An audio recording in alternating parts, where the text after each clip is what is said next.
Hello नमस्कार साथियों, हमारे यूट्यूब चैनल पर आपका स्वागत है।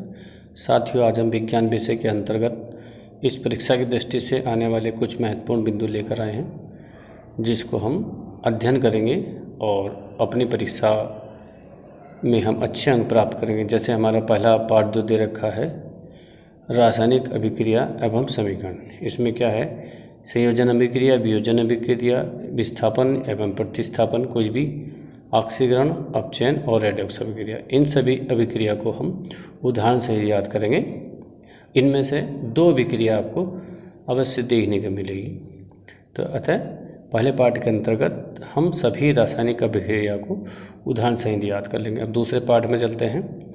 अम्ल, क्षार और एवं लवण के अंतर्गत अम्ल की परिभाषा और क्षारक की परिभाषा, प्रबल अम्ल और दुर्बल अम्ल, प्रबल क्षार और दुर्बल क्षार, इनके उदाहरण और इनकी समीकरण को हम विस्तार से याद कर लेंगे। इनमें से भी आपका एक क्वेश्चन जरूर आ जाता है। सूचक किन्हें कहते हैं, इनके उदाहरण, इन सभी उदासीकरण अभिक्रिया, ठीक है। जल प्राप्त होता है, अम्ल और क्षार की अभिक्रिया से लवण और जल बनता है, इसे उदासीकरण कहते हैं। अब ये कुछ लवण दे रखे हैं इस चैप्टर के अंतर्गत। सोडियम क्लोराइड, सोडियम हाइड्रोक्साइड, विरंजक चूर्ण, खाने का सोडा और प्लास्टर ऑफ पेरिस।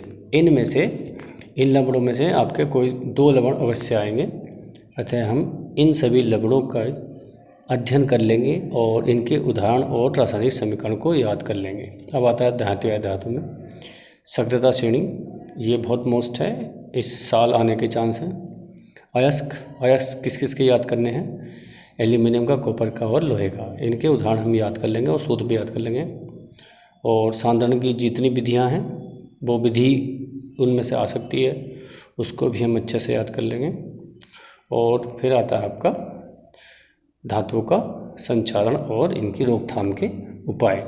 इस साल इस क्वेश्चन की आने की संभावना भी बहुत अधिक है, अतः आप इसको भी ध्यानपूर्वक देख लेंगे। इसके पश्चात आता है कार्बन और उसके यौगिक। तो इसमें कार्बन का पररूप, सजातीय श्रेणी, जैसे कि एल्केन श्रेणी के सदस्य, एल्काइन, एल्कीन, एल्काइन, इसके उदाहरण। आयुपेशी, ये आपका 2 नंबर में अवश्य आता है, ठीक है, इसको देख लेंगे। साबुन और साबुनीकरण और अपमार्जक, इनमें से भी एक क्वेश्चन आपका जरूर आएगा। और एसिटिक अम्ल में से, और साबुनीकरण में आपका मैल कैसे साफ होता है या मिसेल, इस पर भी क्वेश्चन आ जाता है, ठीक है। इसके हम इस चैप्टर के सारे अंक ये अच्छे से याद कर लेंगे तो अधिक उचित रहेगा।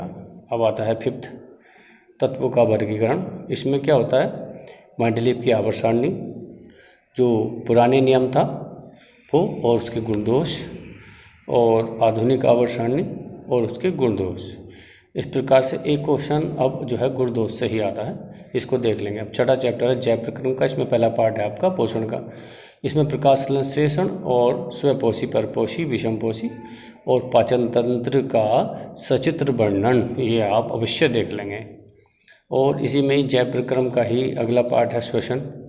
इसमें ऑक्सी अनॉक्सी श्वसन, बाह्य श्वसन, आंतरिक व ऊतक श्वसन, और इसमें मानव श्वसन तंत्र, इसको हम विस्तार से देख लेंगे, इसका बनावट, संरचना और इसकी क्रियाविधि को, ठीक है। अब आता है जैव प्रक्रम में ही परिवहन, जो बॉडी का, मानव शरीर का परिवहन होता है रुधिर का।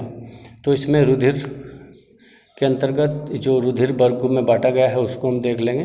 ABCOA जो भी है उसके कितने प्रकार होते हैं, हृदय की संरचना, क्रियाविधि, धमनी और सिराएं, और रुधिर दाब यानी कि ब्लड प्रेशर, ये आपका ह्यूमन बॉडी में हो गया। और ये आता है पादपों में, पादपों में जल परिवहन और बाष्पोत्सर्जन से भी अधिकतर क्वेश्चन आ जाता है, तो इसको भी हम ध्यानपूर्वक देख लेंगे क्योंकि कई बार बाष्पोत्सर्जन से क्वेश्चन आया है। अब नेक्स्ट चलते हैं, जो अगला जो पार्ट है 7, जीव जनन कैसे करते हैं। तो जनन के प्रकार अलैंगिक और लैंगिक, ठीक है, इसमें से क्वेश्चन आ जाता है। नर और मादा का जनन तंत्र, इसकी संरचना और क्रियाविधि, और इसके जनन के चरण, ये इस चैप्टर से मोस्ट होते हैं। अब आनुवांशिकता में मेंडल जो है, इसमें मेंडल की आनुवांशिकता का नियम, ये भी कई बार आ चुका है। इसमें प्रभाविता का नियम बहुत ज़्यादा मोस्ट है, और पृथक्करण का नियम, और एक संकरण और द्विसंकरण, और जीन जो RNA DNA पर आधारित है, और लिंग निर्धारण। इसमें से क्वेश्चन आपका अवश्य मिलेगा। अब चैप्टर नंबर 9 है जीव की उत्पत्ति एवं जैव विकास। तो इसमें आपका जैव विकास से एक क्वेश्चन आ जाता है। इसमें लैमार्कबर्ग और डार्विनवाद, और नव लैमार्कवाद और नव डार्विनवाद, इनसे क्वेश्चन आपका जरूर देखने को मिलेगा। ये हमारा बायोलॉजी का पोर्शन समाप्त होगा। अब हमारा आता है भौतिक विज्ञान। प्रकाश का परावर्तन के अंतर्गत प्रकाश परावर्तन के नियम, ये भी काफ़ी मोस्ट होते हैं। ठीक है, इसको हम ऊपर एक बार दिखाएंगे, बाद में दोबारा से हम रिपीट करेंगे। और इसमें गोलीय दर्पण और इससे संबंधित जो परिभाषाएं हैं, जैसे फोकस क्या होता है, ध्रुव क्या होता है, और मुख्य फोकस क्या होता है, इस प्रकार से हम देख लेंगे। आवर्धन और वह आवर्धन क्षमता, इसमें से भी क्वेश्चन आ जाता है। और UBF में जो संबंध है उस पर अंकित प्रश्न एक आपको जरूर देखने को मिलेगा। और इसके पश्चात अवतल दर्पण में बनने वाले प्रतिबिंब की स्थिति, ये भी आपका एक क्वेश्चन आ जाता है अधिकतर। और दर्पण के उपयोग, ये भी आप देख लेंगे। इसके पश्चात लेंस के लिए, लेंस में बनने वाले प्रतिबिंब की स्थिति, ये भी आ जाती है बनाने के लिए। और इस सूत्र पर आधारित आपको अंकित प्रश्न अवश्य मिल जाएंगे, ये भी हम देख लेंगे। इसके पश्चात जो अगला क्वेश्चन है मानव नेत्र से संबंधित है।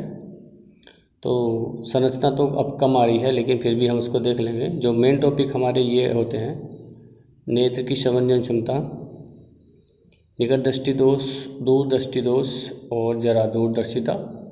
और इस पर आपको एक अंक के प्रश्न भी देखने को मिल सकता है। और प्रिज्म के अंतर्गत वर्ण विक्षेपण और वर्णक्रम, और इससे संबंधित जो कुछ उदाहरण हैं वो भी आपको देखने को मिल सकते हैं।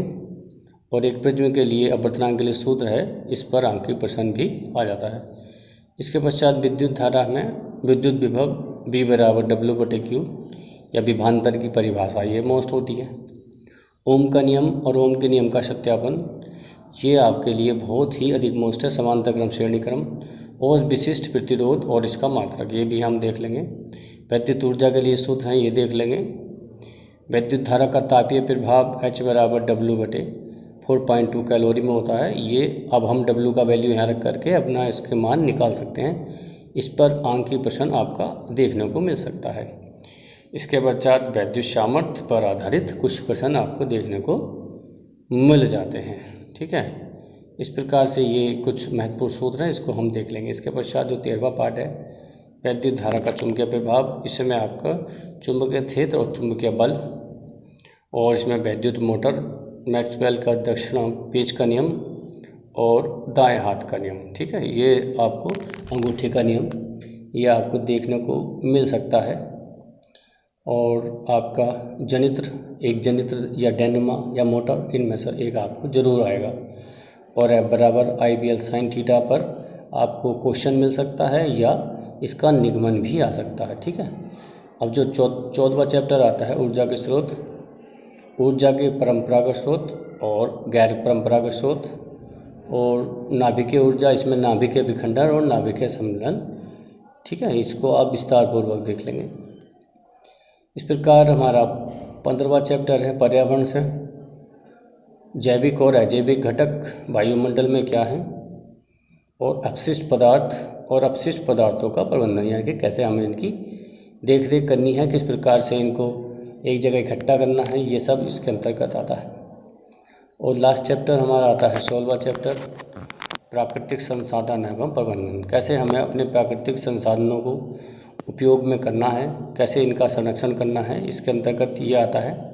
तो इसमें 3R अवधारणा, यानी कि इसके अंतर्गत कैसे इसको रिस्टोर करना है, डिफ्यूज करना है, या इस किस प्रकार से इन्हें रखना है, और गंगा की सफाई, प्राकृतिक वन्य जीवों के समर्थक और चिपको आंदोलन, और ये इस प्रकार से ये सारे टॉपिक आप देख लेंगे। एक बार हम इसको दोबारा दिखा दे रहे हैं। तो आप सभी प्रश्नों को ध्यानपूर्वक इन टॉपिकों को तैयार करें। इनसे क्वेश्चन आपका शायद ही बाहर जाएगा। ठीक है, अब मैं इसको दोबारा से कर रहा हूँ सारे टॉपिक्स को, आप इन सभी की तैयारी कर लेंगे। आशा है ये सभी आपकी परीक्षा में उपयोगी होंगे। धन्यवाद। और इस वीडियो को ज़्यादा से ज़्यादा शेयर करें और चैनल को सब्सक्राइब ज़रूर कर लें।